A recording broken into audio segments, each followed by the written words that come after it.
Astaghfirullah sahbihi wa mawalah wala hawla wala quwata illa billahi wa ba'du.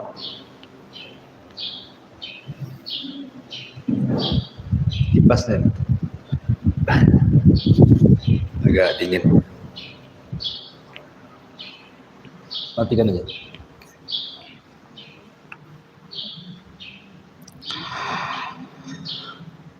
Alhamdulillah, di pagi menjelang siang ini kita bisa kembali untuk mengkaji tafsir dari surah-surah pendek dalam juz Amma, dan kita masuk pada surah Asy-Syarah ataupun surah Al-Insyirah.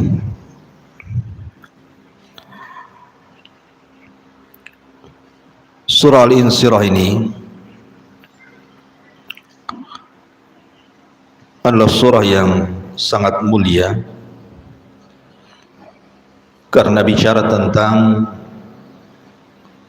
sosok yang mulia Rasul kita Nabi besar Muhammad sallallahu alaihi wa ala alihi wasallam. Sama dengan surat sebelumnya, atau kalau dalam urutan dari awal Al-Fatihah Al-Baqarah berarti surat setelahnya surah Ad-Duha, itu bicara soal sosok Nabi sallallahu alaihi wasallam, sehingga ada ulama yang mengaitkan bahwa surah Al-Insyirah ini adalah satu kesatuan dengan surah Ad-Duha. Jadi tidak membaca basmalah apabila dibaca dengan surah Ad-Duha. Di antara yang berpendapat bahwa surah Al-Insyirah dan Ad-Duha ini adalah satu surat adalah Umar ibn Abdul Aziz rahimahullahu ta'ala. Beliau apabila membaca surah Ad-Duha maka digabungkan dengan surah Al-Insyirah. Ma'asyiral muslimat yang dimuliakan Allah subhanahu wa ta'ala, kita baca dulu ayatnya baru kita jelaskan. A'udzubillahi minasyaitonir rajim. Bismillahirrahmanirrahim. Alam nashrah laka sadrak wa wada'na anka wizrak alladhi anqadha dhahrak wa rafa'na laka dhikrak fa inna ma'al usri yusra inna ma'al usri yusra fa idza faraghta fansab wa ila rabbika farghab. Bukankah kami telah melapangkan dadamu wahai Muhammad, dan kami pun telah menghilangkan beban dosa yang memberatkan punggung, dan kami tinggikan sebutan penamaan, maka sesungguhnya setiap kesulitan itu ada kemudahan, dan sesungguhnya setiap kesulitan itu ada kemudahan. Maka apabila engkau wahai Muhammad telah selesai dari sebuah ibadah, maka teruslah bekerja keras untuk ibadah yang lainnya, dan hanya kepada Tuhanmu lah engkau berharap. Baik. Surat ini disebut surat Al-Insyirah karena surat ini adalah pelipur lara bagi orang-orang yang sempit dadanya. Karena orang yang sempit dada itu biasanya dia tidak akan pernah bahagia hidupnya. Terkadang melakukan hal-hal yang membahayakan. Betapa banyak orang-orang yang sempit hatinya gara-gara disakiti dengan ucapan manusia. Entah difitnah, entah dicaci, entah dimaki, entah dibuli. Sehingga ketika sempit hatinya terkadang dia tidak mau jumpa manusia. Terkadang dia mau mencelakakan dirinya karena ucapan manusia terhadapnya. Terkadang ada yang sampai mengakhirinya. Itulah bahaya sempit dada itu, seperti itu. Makanya kenapa Rasulullah SAW mengatakan bahwa orang kaya itu bukan kaya harta, tetapi orang kaya itu yang lapang dadanya. Karena kekayaan belum tentu membahagiakan, tapi lapang dada sudah barang tentu membahagiakan. Makanya kenapa amalan yang paling tinggi dalam Islam itu adalah jabrul khawatir, berusaha untuk meluaskan dada manusia. Jangan menyempitkan dada manusia. Kalau bisa luaskan dada manusia itu. Saya teringat satu kisah seorang syekh bercerita. Jadi ada seorang ibu yang sudah tua renta. Ibu ini sudah tua sekali. Seumur-umur tidak pernah naik pesawat. Dan zaman dulu kalau orang naik pesawat itu kan orang kaya. Kalau orang kayak kita-kita ini ya menghayal saja naik pesawat zaman dulu. Oh, zaman sekarang ya biasa saja ya, naik pesawat kayak naik angkot sekarang. Semua orang bisa naik pesawat. Jadi zaman dulu itu sudah wah gitu ya naik pesawat itu. Jadi sang ibu ini saking bangganya diajak oleh anaknya untuk naik pesawat. Kemudian dia pun naik pesawat, dan di atas pesawat rupanya tempat duduknya berbeda dengan anaknya. Jadi dia duduk bersama orang lain, anak muda yang masih muda, tapi bijak orangnya. Jadi kan pesawat kalau antar negeri, luar negeri itu kan beda dengan pesawat domestik kita ya. Ibu-ibu yang pernah haji atau umroh kan merasakan pesawatnya beda gitu ya, besar gitu ya. Kemudian biasanya dikasih makanan yang aneh-aneh. Biasa kita pecel lele di sini ya. Di pesawat yang besar itu makanan-makanan Eropa, kadang-kadang roti itu atau apa gitu ya, keju. Jadi sang ibu ini karena tidak pernah naik pesawat, kemudian datang pramugari yang mengantarkan makanan, dia tidak tahu makanan itu apa. Dia hanya tahu roti, tetapi campurannya tidak tahu apa. Kemudian dia pun karena ingin memakan, dia ambil roti. Kemudian dia mengambil sesuatu, disangkanya mungkin itu keju atau apa, padahal yang diambilnya adalah gula. Dan tidak matching mungkin bahasa kitanya. Tapi anak muda di sebelahnya diam saja karena segan untuk menegur ibu itu. Karena mengagungkan orang tua, diam saja dia. Lah orang-orang di sekitarnya melihat. Ketika kemudian sang ibu itu mengambil roti kemudian dengan gula tadi, pasti makan memang tidak enak. Cuman satu suap kemudian diletakkan. Maka orang-orang di pesawat di sekitarnya mentertawakan tetapi tidak keras, seolah-olah mengejeknya. Jadi anak muda ini tahu bahwa ibu ini dalam kondisi sedang malu. Malu karena memang dia tidak pernah naik pesawat dan malu bertanya. Apalagi dengan orang-orang di sekitarnya mentertawakannya.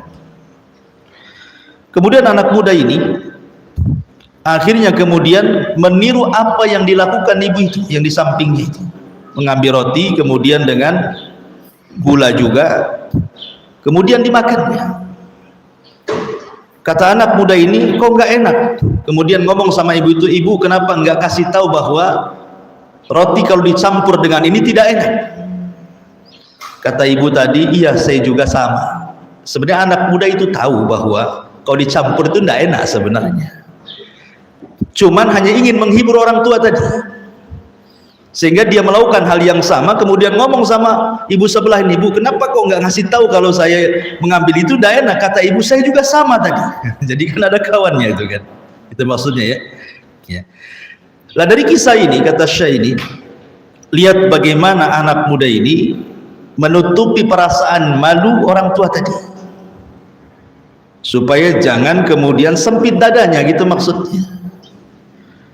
Lah harusnya kita juga bisa melakukan hal yang sama. Makanya kalau kita lihat, saya ulangi dari awal, orang-orang yang sempit dadanya karena ucapan manusia, karena bulian manusia, karena fitnah manusia, maka saya nasihatkan, bu, sayangi mereka. Jangan suka menyempitkan dada orang dengan ucapan kita. Jangan suka menyakiti perasaan orang dengan lisan kita. Mereka sudah sibuk kehidupan mereka dengan melayani suaminya, melayani anak-anaknya, melayani keluarganya, sudah sibuk dengan kehidupan mereka. Ibu pula kemudian tambah lagi dengan urusan ibu, menyempitkan dadanya, makin sempit lagi gitu. Makanya surah Al-Insyirah di sini memberikan sebuah faedah bahwa kebahagiaan itu ditentukan dengan lapangnya dada. Ya memang tentunya ada sebab-sebabnya. Tidak langsung kemudian dada ini jadi lapang, tidak. Ada sebab-sebab yang menjadikan lapang itu dada. Dada ini lapang. Di antaranya memperbanyak zikir. Itu salah satu yang melapangkan dada. Karena Nabi SAW, Allah sendiri yang mengatakan, ala bidzikrillahi tatmainnul qulub, bukan itu ya. Ingatlah, dengan zikir kepada Allah itu bisa menenangkan hati, artinya melapangkan dada. Atau dengan cara beriman dengan takdir. Beriman dengan takdir Allah.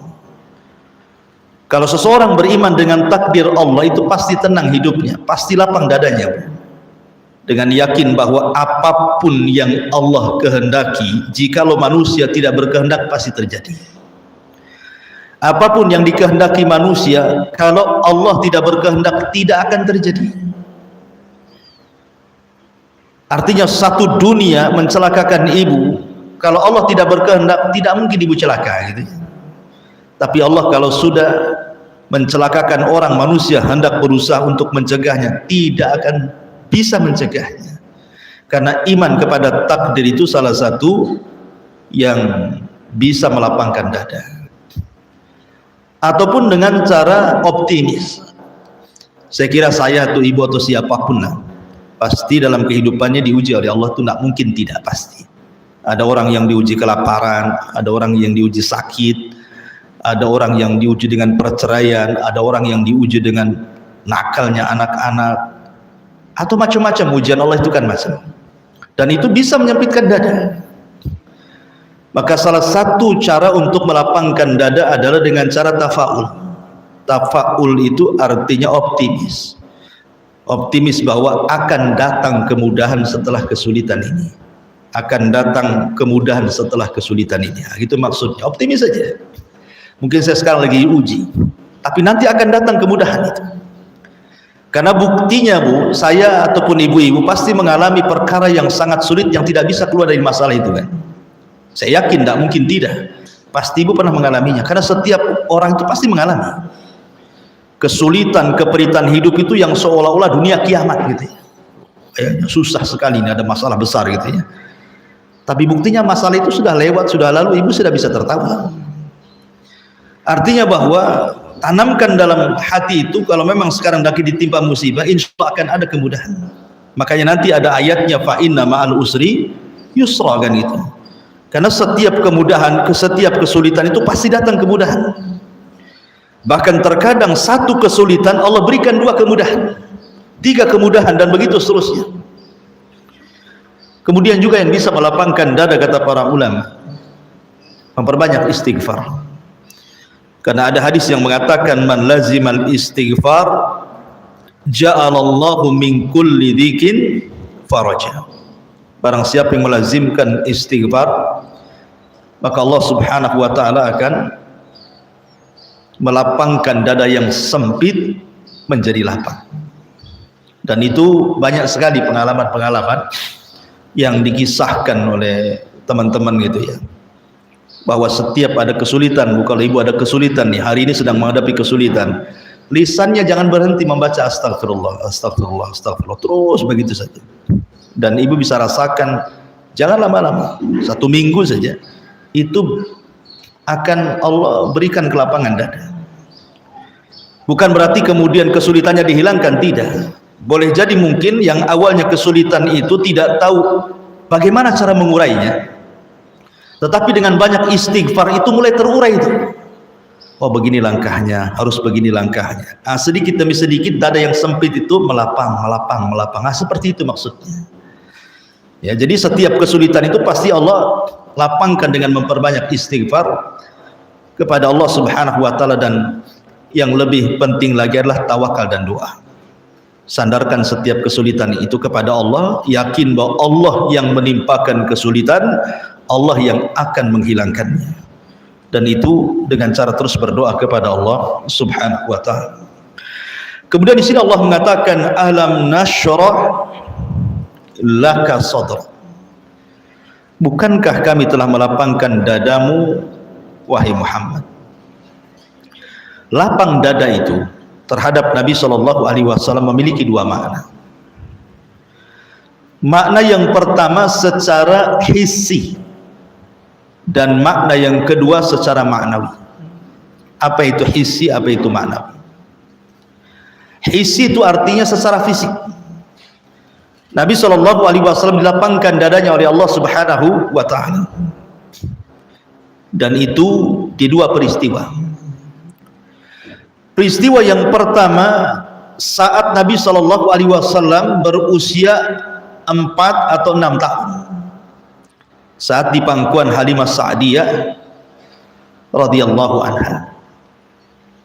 Ketika Nabi Shallallahu Alaihi Wasallam kemudian disusui oleh Halimah Sa'diyah dan menjadi anak susuan Halimah Sa'diyah, setelah berusia 4 atau 6 tahun, tiba-tiba malaikat datang dan membelah dada Nabi Shallallahu Alaihi Wasallam.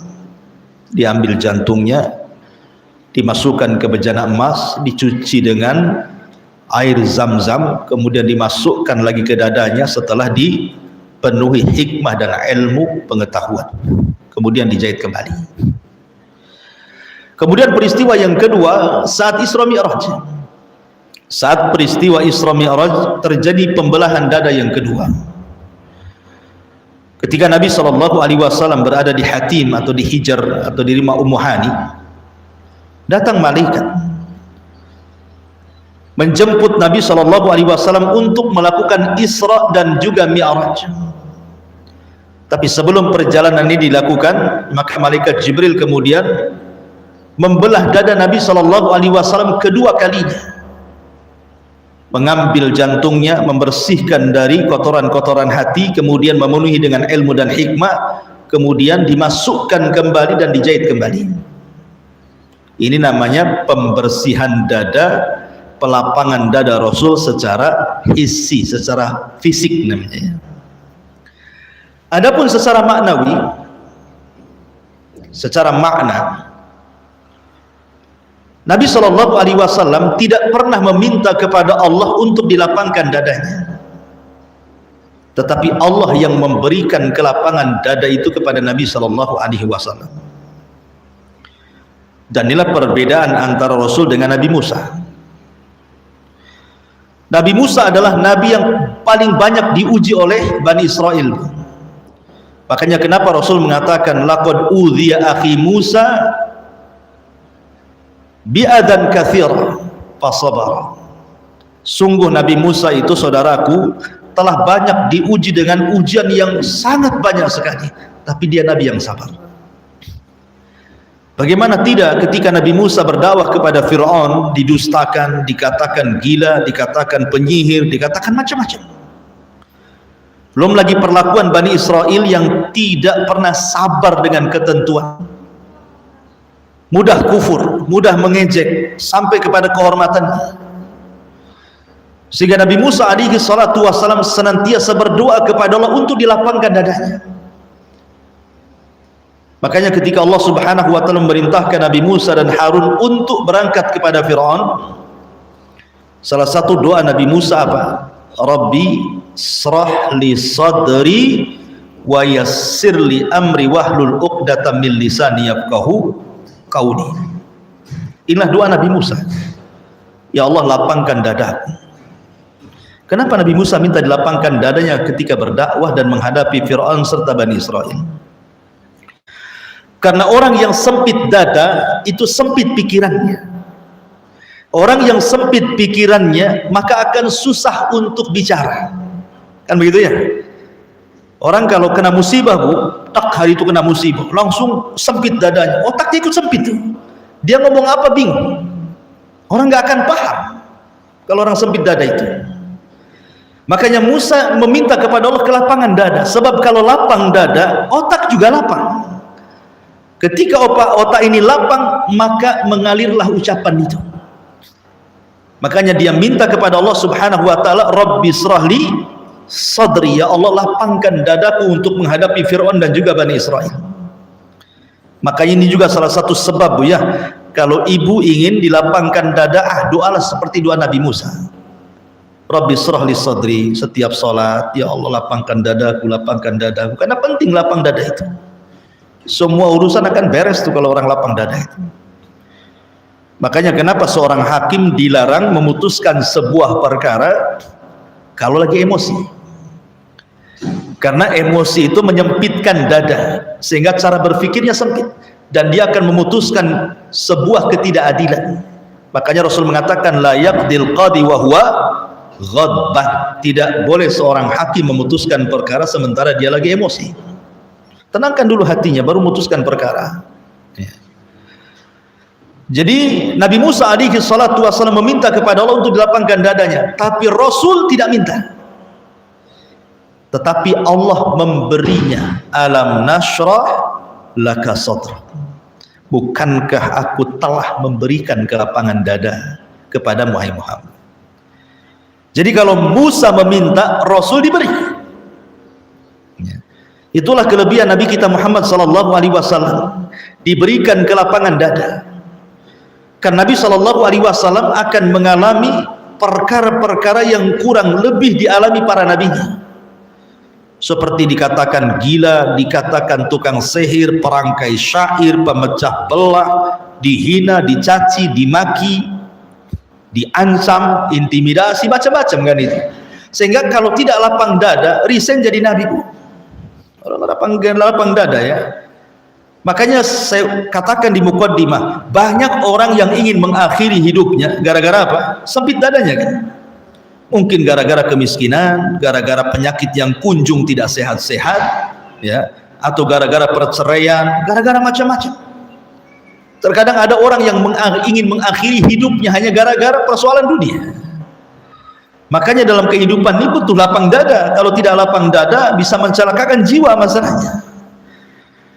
Lah di sini makna lapang dada secara maknawi itu artinya Rasul bisa menghadapi apapun dengan hati yang jernih. Coba ketika Nabi Shallallahu Alaihi Wasallam pulang dari Taif,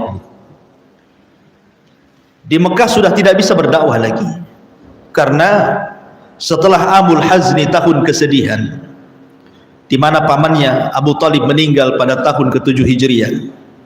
Kemudian selang beberapa bulan setelahnya, Khadijah menyusul, meninggal di pangkuan Nabi Shallallahu Alaihi Wasallam, sebagaimana Rasul meninggal di pangkuan Ummul Mukminin Aisyah radhiyallahu anha. Itulah romantisnya dua wanita ini, Khadijah dan Aisyah. Jadi Khadijah itu meninggal saat dipeluk Nabi.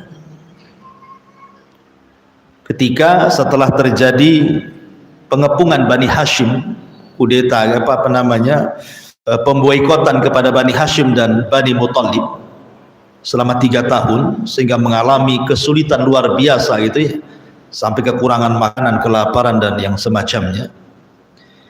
Jadi Khadijah bintu Khuwailid ini habis hartanya hanya untuk memberi makan. Karena memang dalam pengepungan itu, pemboikotan itu memang tidak ada makanan yang masuk ke Bani Hashim dan Muthalib. Kalaupun ada, harganya mahal, tidak sanggup dibeli. Makanya harta Khadijah habis hanya untuk memberi makan kabilah itu, membantu Nabi SAW. Dan pamannya mengalami sakit yang parah, termasuk juga Khadijah.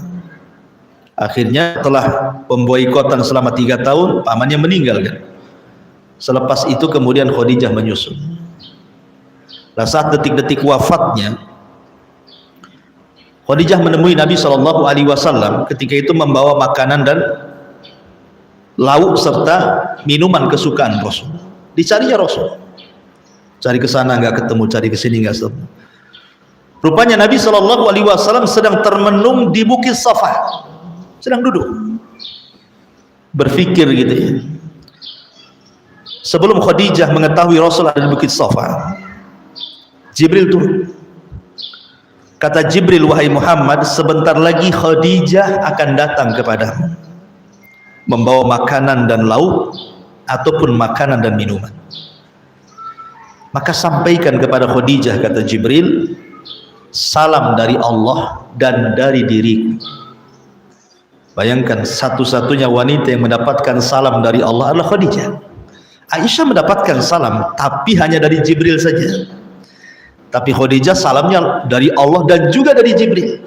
Ucapkan salam bahwa Allah memberikan salam kepada dia dan juga dariku, dan habarkan kepada Khadijah, bi baitin fil jannah min khasabin la sakhaba fiha wala nasab. Habarkan kepada dia bahwa dia akan mendapatkan istana yang megah di sorga yang tidak ada kebisingan dan kelelahan. Setelah itu Jibril menyingkir, Khadijah datang. Kadang jatuh, kadang berdiri, karena sudah tua kan itu, sudah 65 tahun. Maka naik, setelah sampai di depan Nabi SAW karena sudah lelah, dia pun langsung memeluk Nabi SAW, kemudian membisikkan di telinganya, wahai suamiku, bersabarlah, kata Khadijah. Ingatlah perkataan Waraqah ibn Naufal.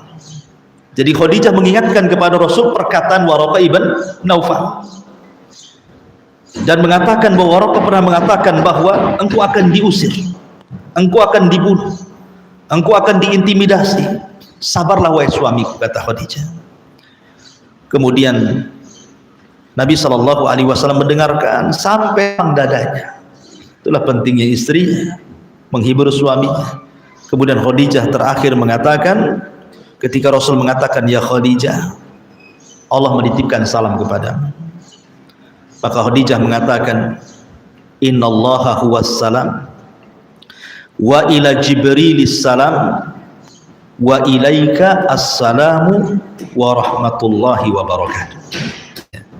Kata Khadijah kepada Rasul, sesungguhnya Allah adalah as-salam, salah satu nama Allah salam, dan kepada Jibril juga keselamatan, dan untukmu juga keselamatan, berkahnya dan rahmat. Kemudian setelah itu Khadijah memeluk sambil menangis. Tiba-tiba malakul maut datang, kemudian mencabut ruh Khadijah di pangkuan Nabi SAW. Jadi Khadijah sempat melapangkan dada Nabi dengan cara menghibur dan mengingatkan ucapan Waraqah ibn Naufal dan menasihati agar sabar. Ya. Tapi sebaliknya Nabi SAW meninggal di mana? Di pangkuan Aisyah, di dada Aisyah radhiyallahu anha. Sehingga dua wanita yang paling dicintai Nabi SAW adalah Khadijah dan Aisyah kan? Itu kalau melihat cerita kematiannya. Intinya bahwa Nabi SAW secara makna dilapangkan dadanya, karena ketika dia pulang dari Taif sudah tidak ada lagi yang membela dia kan. Abu Talib meninggal, Khadijah meninggal, sementara penduduk Taif melempari dia dengan batu, mulai anak-anak sampai wanita.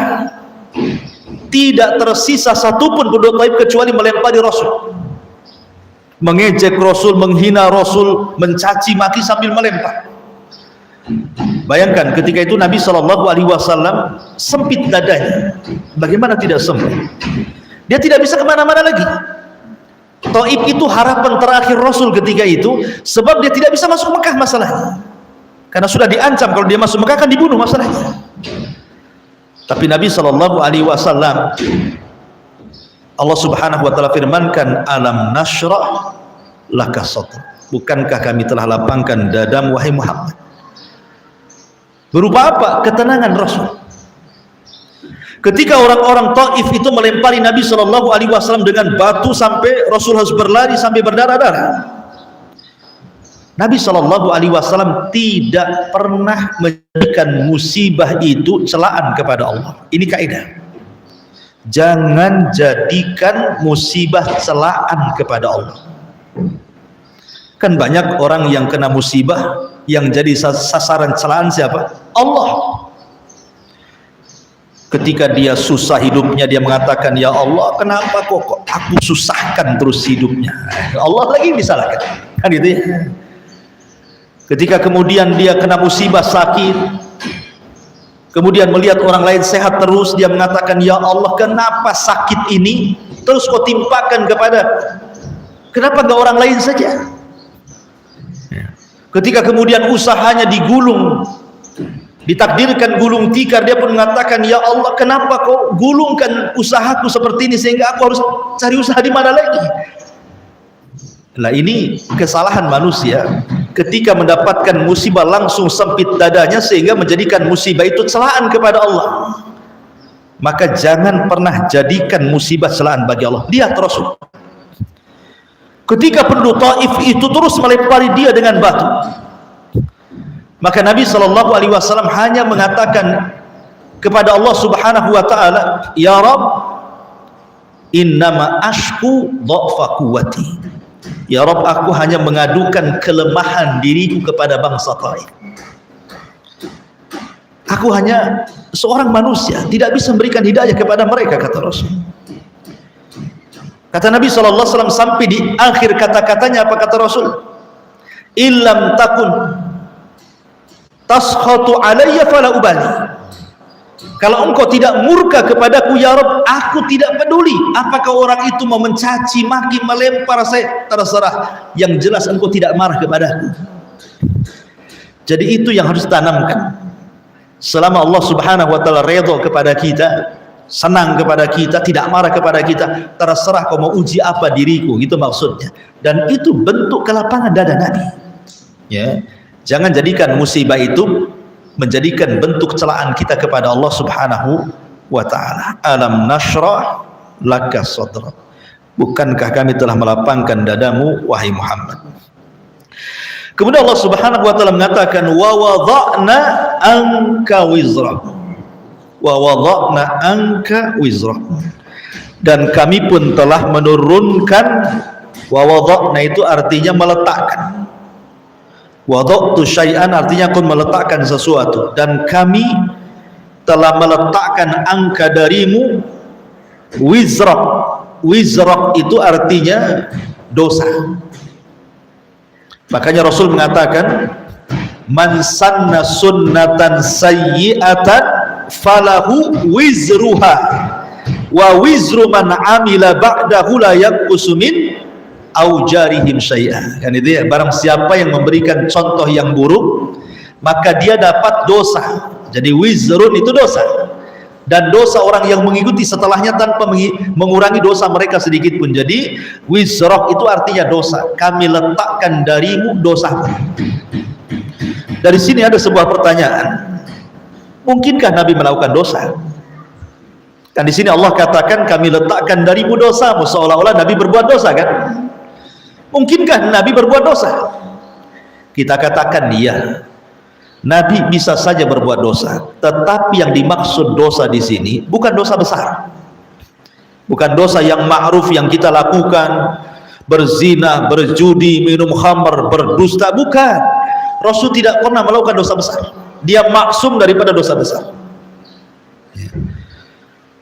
Tetapi yang dimaksud wizrak dosa di sini adalah kesalahan-kesalahan Nabi SAW yang tanpa disengaja Rasul, dan itu disalahkan oleh Allah. Contoh ketika Nabi SAW berdakwah kepada para pembesar Quraisy dengan harapan kalau pembesarnya masuk Islam, kabilahnya masuk Islam. tiba-tiba datang orang buta namanya Abdullah ibn Ummi Maktum ingin masuk Islam. Dia cari Nabi SAW, rupanya Rasul sedang di majelis bersama pembesar-pembesar Quraisy, sedang mendakwai mereka, harapannya supaya mereka bisa masuk Islam dan kabilahnya ikut masuk Islam. Tapi Abdullah ibn Ummi Maktum yang buta dan miskin ini betul-betul ingin masuk Islam. Bukan seperti para pembesar itu kan belum tentu masuk Islam kan, itu kan hanya harapan Nabi saja, mudah-mudahan masuk Islam. Tapi Abdullah ibn Maktum ini jelas-jelas ini masuk Islam. Tiba-tiba sampai di majelis itu tidak dilayan sama Nabi, sama sekali tidak dilayan.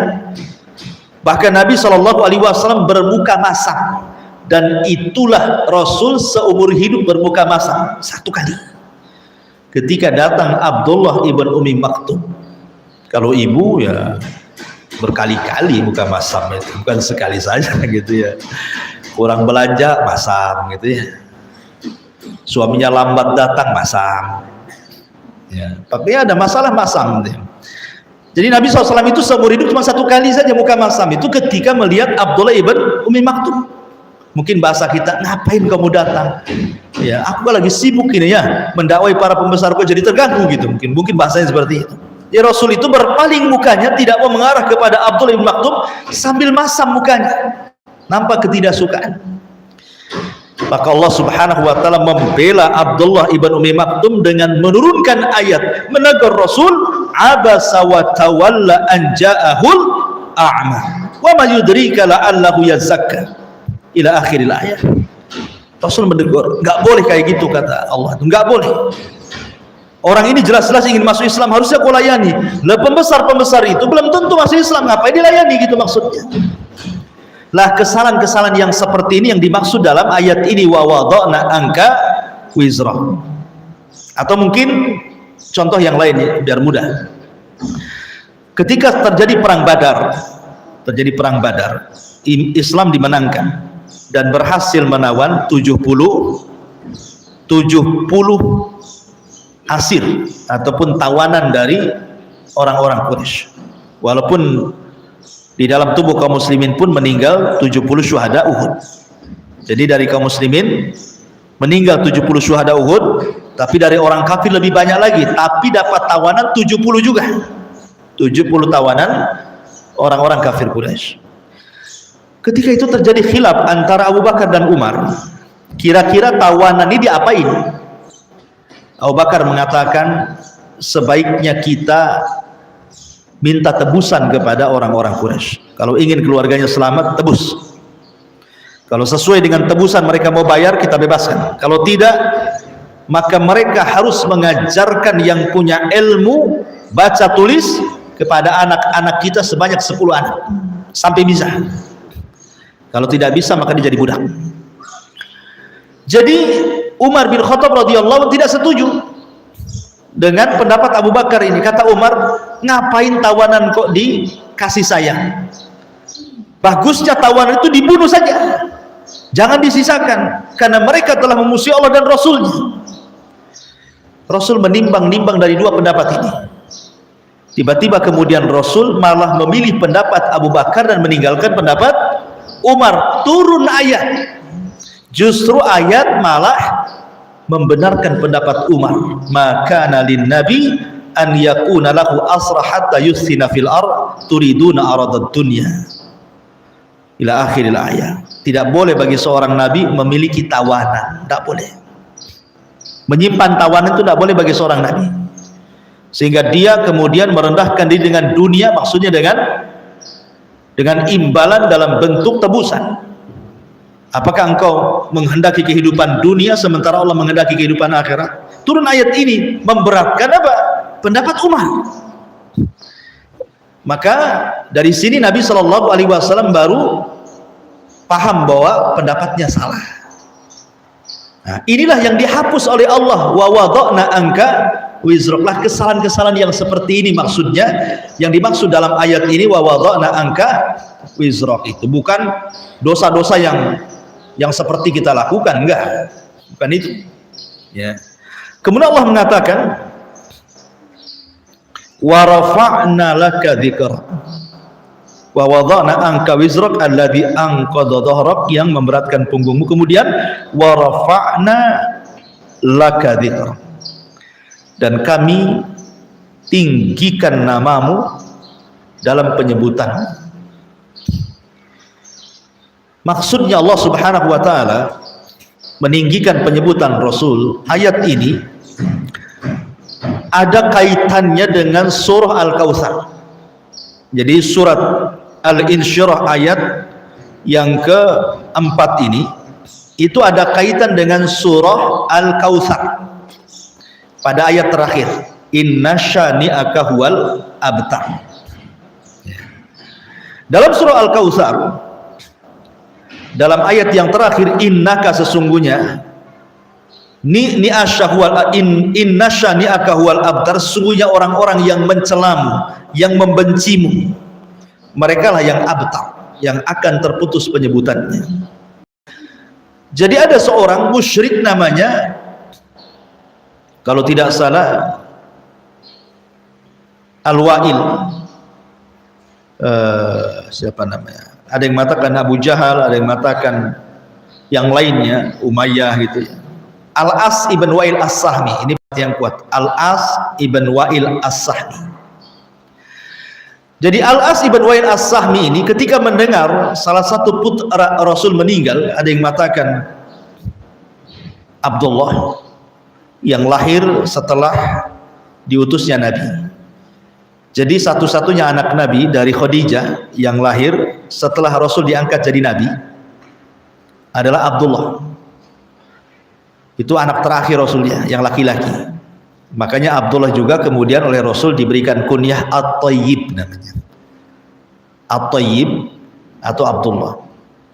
Tapi ada juga yang mengatakan ketika Ibrahim meninggal dunia, Ibrahim itu putra daripada Maria Kiptiah, budak yang dihadiahkan oleh Muqawqis raja Mesir kepada Rasul, lahir Ibrahim. Jadi ada yang mengatakan ketika saat Ibrahim meninggal, ada yang mengatakan saat Abdullah atau Qasim atau At-Tayyib meninggal.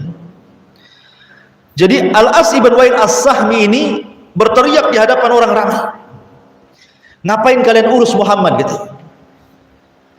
Fa innahu abtar, Muhammad sudah terputus.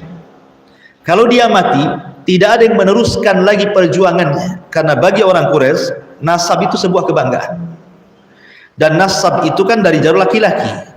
Kalau perempuan kan tidak ada nasab, makanya bin itu kepada bapak bukan kepada ibu, kecuali anak hasil zina kan itu ya. Jadi Al-As ibn Wa'il As-Sahmi mengatakan sudah nggak usah uruslah si Muhammad itu, biarkan saja. Kalau dia mati tidak ada penerusnya, tidak ada nasabnya lagi, terputus. Abtar dia. Lihat bagaimana keras hatinya orang-orang Quraisy. Orang dapat musibah meninggal anaknya malah diejek gitu. Harusnya kalau seandainya kita melihat ada orang yang kena musibah, dihiburlah kan gitu. Ini malah diejek oleh Al-As ibn Wa'il As-Sahmi. Maka ketika itu Allah Subhanahu wa taala tidak membiarkan ucapan Al-As ibn Wa'il As-Sahmi, turunlah ayat inna syani'aka huwal abtar. Tenang wahai Muhammad, yang mencelamu Al-As ibn Wa'il As-Sahmi atau mungkin Abu Jahal atau yang lainnya, mereka lah yang abtar, mereka lah yang tidak akan disebut-sebut lagi kebaikannya. Dari sini turun ayat makana Muhammadun aba ahadin mir rijalikum walakin Rasulullah wa khatamun nabiyyin. Bukanlah Muhammad itu sebagai bapak bagi anak-anaknya, tetapi Muhammad itu adalah seorang Rasul dan penutup para nabi. Artinya bahwa Rasul kita itu bapak kita, makanya kemudian istri-istrinya disebut ummahatul mukminin, gitu maksudnya. Istri-istri Rasul kan disebut ibunya kaum mukminin, berarti Rasul itu bapaknya kaum mukminin, karena dia bukan hanya sekedar bapak bagi anaknya saja, tapi umatnya adalah anak-anaknya semua. Artinya ketika itu yang terjadi, sehingga penyebutan kepada bapak tidak akan lekang sekalipun anak-anaknya meninggal dunia, karena anak-anaknya akan senantiasa ada sampai kiamat, dia akan tetap disebut. Dari sini Allah mengatakan wa rafa'na laka dzikra. Ini kaitannya. dan Allah angkat penyebutanmu. Setiap ada orang azan, Muhammad disebut dalam azan, qomat Muhammad disebut dalam qomat, tasyahud Muhammad disebut dalam tasyahud, orang sholawat Muhammad disebut dalam sholawat. Seorang ibu manggil anaknya namanya Muhammad juga, Muhammad mau kemana kamu, ya kan? Semua disebut. Bahkan survei membuktikan nama terbanyak satu dunia dari nama-nama manusia itu ada nama Ahmad dan Muhammad. Itu nama yang paling banyak. Hatta orang kafir sekalipun ada namanya Muhammad. Tapi lihat Abu Jahal, Abu Lahab, ataupun Al-As ibn Wa'il As-Sahmi tidak disebut kecuali keburukan. Kalau disebut nama itu disebut karena sebuah keburukan, tidak disebut kebaikannya. Padahal mereka juga punya kebaikan, tapi karena mereka kufur kepada Nabi SAW, kebaikannya hilang, tidak pernah disebut. Bahkan kalaupun namanya disebut, bukan untuk dipuji, tetapi untuk direndahkan. Sampai orang kafir sendiri tidak ada yang memberikan nama anak mereka Abu Lahab, Abu Jahal, nggak ada. Orang kafir sekalipun. Ya. Ibu pernah mendengar gitu ada orang Nasrani, orang Yahudi atau di luar agama, anaknya siapa? Abu Lahab, kan nggak ada. Ya pasti lain. Ya direndahkan namanya, wa rafa'na laka dzikra. Kemudian Allah mengatakan fa inna ma'al usri yusra, inna ma'al usri yusra. Maka sungguh dengan adanya kesulitan pasti ada kemudahan, dan sungguh pula dengan adanya kesulitan pasti ada kemudahan. Perhatikan di sini kalimat al-usri dalam dua ayat 5 dan 6 ini. Kalimat kesulitan Allah Subhanahu wa taala menyebut dengan bentuk ma'rifat. Kalau ibu belajar bahasa Arab, ma'rifat itu salah satu tandanya adalah isim yang kemasukan alif lam. Al yusra, ya kan? Fa innal apa namanya? Fa inna ma'a al usri. Pakai alif lam, al usri. Jadi kesulitan dimakrifatkan. Tetapi kemudahan dinakirahkan. Yusran pakai tanwin, nakirah. Jadi kesulitan dimakrifatkan dalam bahasa Arab, kemudian kemudahan dinakirahkan. Apa bedanya? Artinya makrifat itu sesuatu yang sudah jelas. Jadi ketika Allah mengatakan al-usri berarti satu kesulitan, karena ada alif lam di situ. Tapi yusron itu nakirah, wan nakiratu tufidul umum. Nakirah itu memiliki makna umum, bisa satu, bisa dua, bisa tiga, bisa empat, bisa lima. Seolah-olah Allah ingin katakan sesungguhnya satu kesulitan Allah akan datangkan banyak kemudahan, gitu maksudnya. Paham ya? Ya. Al-usri itu kan makrifat, satu kesulitan. Yusron itu nakirah, dan nakirah itu umum, bisa satu, bisa dua, bisa tiga. Berarti kalau Allah Subhanahu wa taala mengumumkan satu kesulitan, nanti Allah akan datangkan banyak kemudahan, gitu maksudnya. Kemudian juga Allah mengatakan fa inna ma'al usri yusra, sama. Apakah ini pengulangan? Apakah maknanya sama? Kata para ulama tidak ada ayat pengulangan dalam Quran itu. Semua ada maknanya. Maknanya kalimat inna ma'al usri yusra maksudnya fid dunya. Adapun yang kedua, ayat yang kelimanya fa inna ma'al usri yusra fil akhirah. Jadi sini Allah Subhanahu wa taala akan memberikan kemudahan di dunia dan akan memberikan kemudahan di akhirat, gitu maksudnya. Bagi siapa?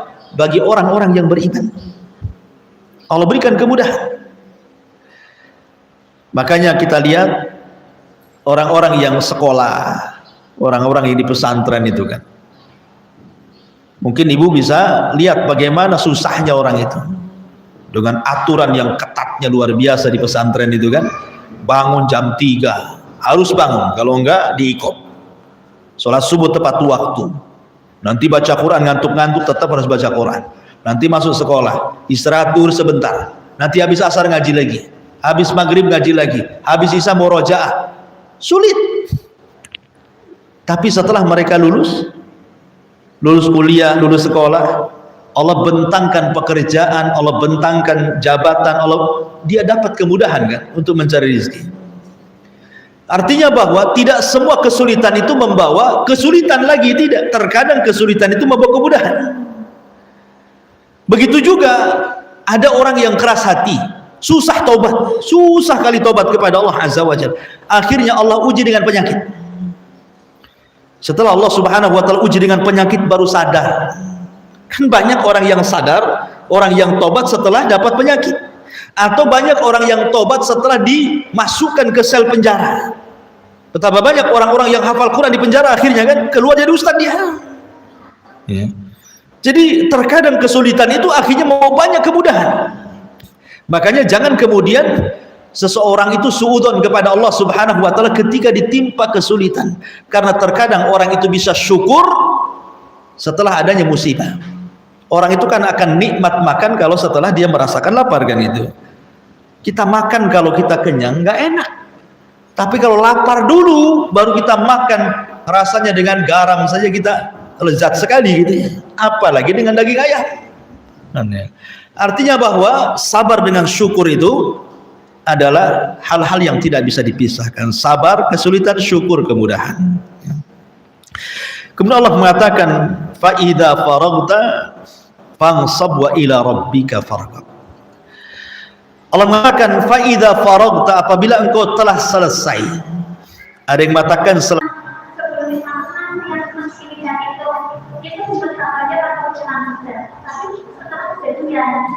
Sebelum kejadian, maksudnya dia sebelum kejadian dia nggak mau main itu. Setelah kejadian saya mau main itu, maka itu sebentar saja. Taib. Coba saya perjelas kalau tidak salah ya, karena lebih keras suara ngiungnya daripada pertanyaannya. Jadi orang kena musibah, ya. Kemudian setelah dia kena musibah baru dia ngomong, oh gara-gara saya pakai sandal satu gitu maunya, tatoyur dengan sandal gitu contohnya. Kan ibu kan mengatakan bahwa tatoyurnya setelah kejadian, bukan sebelum kejadian kan itu. Iya badannya mau lemes mau apa, kan pertanyaannya tadi boleh nggak tatoyur setelah kejadian kan itu. Nah, itu kan singkatnya pertanyaannya di situ. Jadi umpamanya kan tatoyur ini kan biasanya orang menghayal sebelum kejadian kan, menghayal dia kan.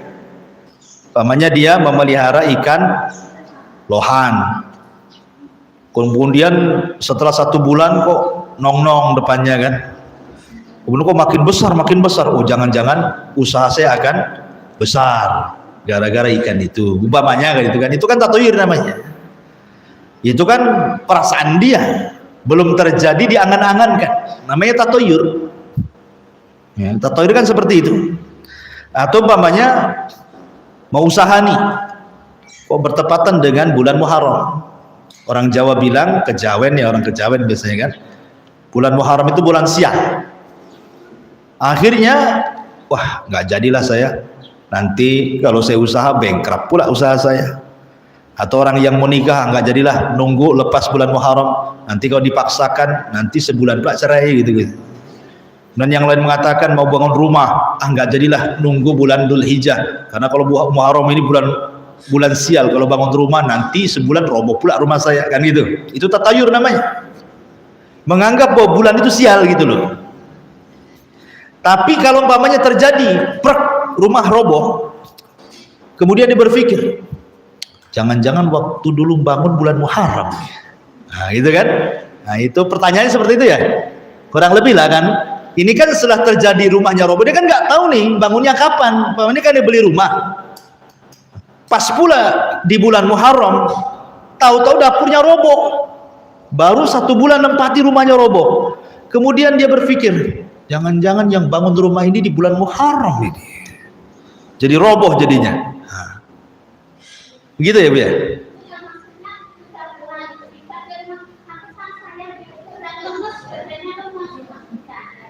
Iya, kurang lebih saya contohkan yang lain. Kasusnya nggak seperti itu. Cuman kan pertanyaannya, bolehkah tatayur setelah terjadi kan gitu? Iya. Atau mungkin ibu tadilah kalau sesuai dengan pertanyaan, tahu-tahu lemas badannya. Kemudian dia berpikir, oh iya, karena tadi saya kesemutan tuh apa gitu kan. Ya kalau kesemutan penyakit apa, atau tatayur dengan yang lain lah. Mungkin tadi karena begini begitu begini begono gitu ya. Jadi sama saja, mau sebelum terjadi mau setelah terjadi, itu yang namanya sebuah peristiwa itu semua tidak lepas dari qada wal qadar. Kalau sudah terjadi maka kita katakan masya Allahu wa fa'al, ini atas kehendak Allah dan atas perbuatan Allah. Makanya seseorang tidak boleh mengatakan seandainya tidak seperti ini maka tidak akan terjadi itu. Kan ada hadisnya. Kata Nabi SAW, ihris ala ma yanfa'uka wasta'im billah. Bersemangatlah untuk meraih cita-citamu dengan cara meminta pertolongan kepada Allah. Wasta'im billah. Wala taqul lau anni fa'altu kada wa kada kana kada wa kada. Kata Rasul, janganlah engkau mengatakan kalau aku berbuat seperti ini dan seperti itu maka akan terjadi ini seperti dan seperti itu. Tapi katakanlah kul masya Allahu, katakanlah atas kehendak Allah dan juga atas takdirnya Allah Azza wa Jalla. Karena kalimat lau itu kata Rasul taftahu amalus syaitan, akan membuka amal syaitan. Jadi kalau ibu tadi lemas kemudian menyalahkan dengan cara tatayur, itu namanya menolak takdir, tidak boleh. Kalau sudah terjadi sudah takdir. Jangan katakan coba aku nggak lewat sana, aku nggak mungkin jatuh, kan itu. Coba kalau saya pakai motor nggak pakai sendal jepit, tentu nggak ditilang. Umpamanya, gitu ya. Salah sendiri. Ya udah ada aturannya, pakai sendal jepit boleh ditilang. Nggak tahu, harus pakai sepatu. Ya. Jadi contoh umpamanya itu tidak boleh kita katakan tatayur, tapi katakan kul masya Allah, katakan ini ke semua kehendak Allah dan takdirnya. Nah, ini tauhid, tidak boleh. Ya semua takdir Allah, jangan nyalahkan yang lain, jangan tatayur baik sebelum terjadi ataupun setelah terjadi. Wallahu a'lam. Tapi di sini ada pertanyaan. Ustadz, badal haji yang sesuai dengan sunnah bagaimana? Siapa saja yang boleh membadalkan? Dan sekarang ada yang membisniskan badal, apakah boleh? Ya. Badal haji itu dibolehkan. Di zaman Rasul ada seseorang sahabat yang sedang tawaf membadalkan saudaranya. Sahabat ini ketika sedang tawaf dia mengucapkan labbaik Allahumma labbaik labbaika an Subrumah. Nama saudaranya Subrumah. Ya. Maka Rasul bertanya, si Subrumah itu? Maka dia mengatakan, akhun li, saudaraku wahai Rasul, aku sedang menghajikan dia. Maka Rasul mengatakan, hujja'an nafsi, hujja'an nafsika, summa hujja'an Subrumah. Sebaiknya kau haji dulu kamu, baru kau hajikan orang. Berarti haji badal syarat yang menghajikan harus haji. Baru setelah itu boleh menghajikan orang lain, itu satu. Yang kedua, karena haji ini itu kan ibadah fisik dan ibadah harta. Haji kan ibadah fisik dengan harta, gabungan. Kalau zakat ibadah harta saja, sholat ibadah fisik saja. Kalau haji gabungan tuh, ibadah fisik dan harta. Makanya ada kalimat ini stata'ta ilaihi sabil, dikaitkan dengan kemampuan. Kalau engkau mampu, tapi kalimat ini tidak ada dalam sholat kan? Nah, pamannya sholatlah kalau engkau mampu. Berarti kalau nggak mampu nggak sholat, nggak bisa. Walaupun nggak mampu berdiri tetap sholat, duduk. Ya nggak mampu duduk tetap sholat baring. Kan itu. Kemudian nggak bisa dengan isyarat dibayangkan. Sampai betul-betul akalnya nggak main, ruhnya nggak ada, baru hilang kewajibannya. Udah mati dia. Ya. Tapi kalau ruh masih di badan dan akalnya masih main, maka walaupun dengan dibayang tetap sholat. Artinya sholat tidak ada kalimat ini stata'ta kalau engkau mampu. Lain dengan haji. Kalau haji itu dikaitkan dengan kemampuan. Karena ada orang kaya sakit tidak mampu dia, ada orang sakit miskin, ada orang sembuh miskin yang nggak mampu juga harus pakai dana kan gitu ya. Sehingga karena ibadah haji ibadah fisik dan ibadah badan, sehingga ketika membadalkan juga ya harus fisik dan badan. Ya, harus dengan fisik dengan badan juga. Artinya dia juga harus haji sebagaimana orang haji gitu ya. Dan dia sudah haji, kemudian kita berikan dia ongkos juga. Sebagaimana kalau dia berangkat sendiri ya diberikan ongkos juga. Itu maksudnya. Karena ibadahnya dua, ibadah fisik dan badan. Tidak bisa umpamanya ibu punya saudara di Mekah sedang haji atau di TKW di sana ya kan, tolonglah hajikan saya di sana. Nah gitu ya.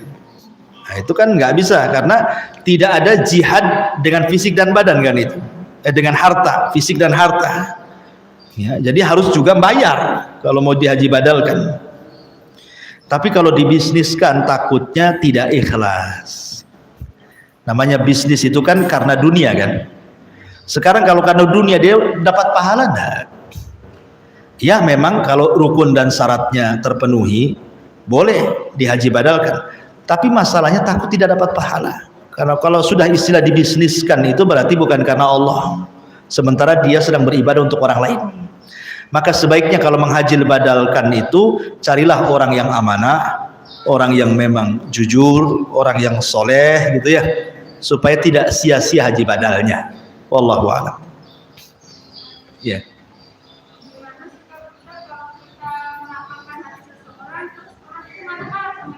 Contohnya?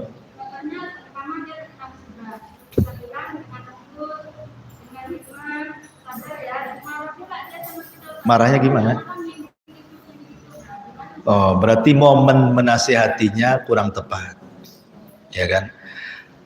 Kata para ulama, jiwa itu terkadang ada waktu iqbal, terkadang ada waktu idbar.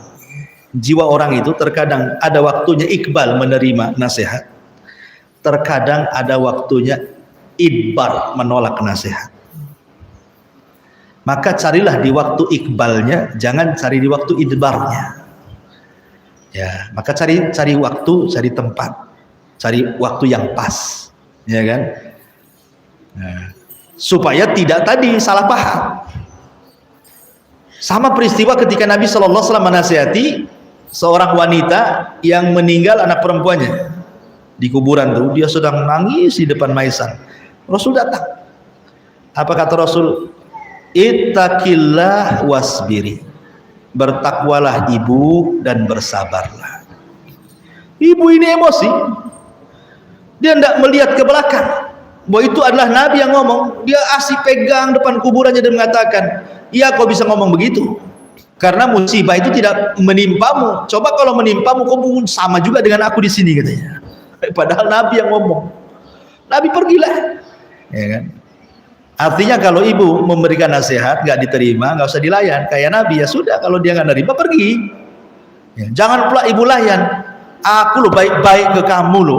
Mau kok kamu bu, wah itu namanya ngajak tengkar bu, ngajak perang itu. Kalau udah pergi saja, Nabi kan pergi nggak ngelayan kan? Padahal dia Nabi itu. Ya. Terus sahabat baru datang. Bu, kamu tahu nggak yang ngomong tadi itu Nabi? Oh baru dia kaget. Ya. Nabi ya? Kenapa kau kasih tahu gitu kan? Akhirnya karena dia malu, dikejarnya Nabi, rupanya Nabi sudah berada di rumahnya dan dia tidak mendapatkan bawaba. Dalam riwayat tidak ada satpam yang menjaga Nabi itu. Dia langsung masuk ke rumah. Kemudian dia minta maaf, ya Rasul, aku tidak tahu kalau tadi adalah dirimu. Tapi Nabi SAW tidak menyalahkan wanita itu. Dia menasihati lagi dan mengatakan, fa inna sabra fi sadmatil ula. Bu, orang dikatakan sabar itu ketika dia sabar dalam pukulan pertama kali kena musibah. Ketika hari ini kita dapat musibah, hari ini kita sabar. Kalau sudah seminggu ya namanya bukan sabar, kadong istilahnya. Ya, gimana? Udah meninggal namun dihidupkan lagi. Udah kadong mati gimana kan itu. Jadi carilah waktu. Kalau dia masih marah ya sudah, nggak usah dilanjutkan. Dan niat ibu dapat pahala insya Allah. Niat ibu ingin melapangkan dada orang itu dapat pahala. Dan Nabi SAW adalah orang yang pertama kali jabrul qulub, menutup dan menembel kesempitan dada manusia. Wallahu a'lam. Ya. Salah satu sebab untuk melapangkan dada tadi Ustaz katakan dengan memperbanyak zikir, istighfar seperti itu. Jadi ada salah satu saudara dia terbiasa mengucapkan zikir-zikir, biasa lidahnya tuh melapaskan zikir-zikir saja sampai kadang tertidur terus yang dia katakan padanya keluar kalimat-kalimat zikir-zikir tersebut. Nah, namun yang anak perhatikan ketika mendapat musibah dia tidak lama hatinya menerima seperti itu. Iya. Masalahnya di mana? Ya, alhamdulillah. Ya, masalahnya di zikirnya itu. Mungkin zikirnya tidak sesuai dengan sunnah Nabi, ya kan? Atau tidak diniatkan untuk melapangkan hati. Kan innamal a'malu binniyat. Kalau dia hanya zikir dapat pahala. Sama dengan orang baca Quran dapat pahala. Tapi kalau untuk ruqyah itu kan harus diniatkan ruqyah, bukan hanya baca. Zikir juga sama, kalau kita niatkan untuk melapangkan dada, insya Allah zikir itu akan melapangkan dada. Karena innamal a'malu binniyat, amal itu ditentukan niatnya. Ya. Yang kedua, boleh jadi dia berzikir di satu titik, tapi di tempat lain dia melakukan hal-hal yang justru membatalkan zikirnya. Seperti sholat, tapi dia masih gemar maksiat. Jadi apa faedah sholatnya? Hanya menggugurkan kewajiban saja, tapi tidak dapat pahala, kan? Itu maksudnya, ya. Jadi kalau dia memang sudah terbiasa zikir, teruskan zikir, tetapi mungkin diperbaiki lagi niatnya. Yang kedua, ambil sebab-sebab yang lain. Kan sebab bukan satu saja. Ketika kita tidak berhasil dengan sebab ini, cari sebab yang lainnya. Kan ada banyak alternatif. Ya, banyak alternatif. Nggak bisa dengan sebab ini, dengan ini, dengan ini, dengan ini, dengan ini. Banyak sebab alternatifnya, sebab-sebab itu. Nah, ambillah sebab-sebab itu. Karena tawakal itu tidak bisa dikatakan tawakal kecuali akhdhu bil asbab. Nggak boleh kita nyandarkan saja kepada Allah kalau tidak mengambil sebab. Wallahu a'lam. Yang kedua, jangan melihat dohir orang. Dohirnya dia susah, belum tentu kok. Orang yang dohirnya kita anggap susah, dia susah itu salah. Kita tidak bisa melihat batin orang, masalahnya, kan. Tapi banyak orang yang kita sangka dia susah hidupnya, kayaknya tapi sebenarnya dia tidak pernah merasa susah hidupnya. Kita pula yang melihat susah pula. Ya, artinya kan yang kedua juga ini kaidah umum, ya. Kalau itu kan berarti khusus itu, kan. Artinya belum tentu orang yang kita anggap susah itu dia susah gitu secara zahir, ya. Secara zahir, ya. Kemudian juga yang ketiga, ya boleh jadi mungkin setiap orang itu diberikan masalah yang berbeda-beda. Ya, berbeda-beda. Mengeluh dalam perkara ini, tidak mengeluh dalam perkara yang lain.